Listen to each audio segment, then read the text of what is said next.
এবারে highest pick থেকে নিচের দিকে নামছি, আশা করি একটু বাতাস, ঠান্ডা বাতাস কম লাগবে। ওই সামনে থেকে, এই সামনের পাহাড়টা থেকে হেভি ঠান্ডা বাতাস আসছে।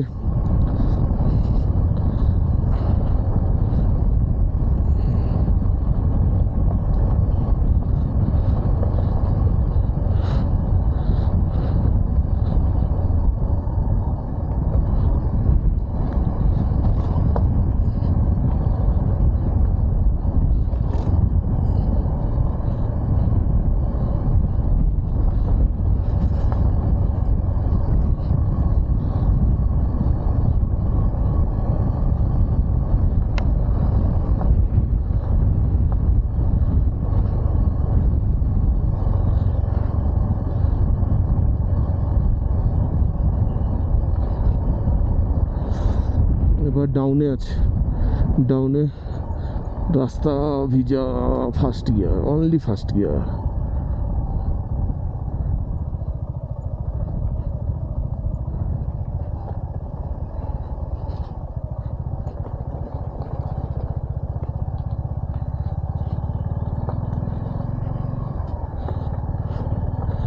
এবারে বাতাসটা লাগছে না, আমি এদিকে ঘুরে গেছি না,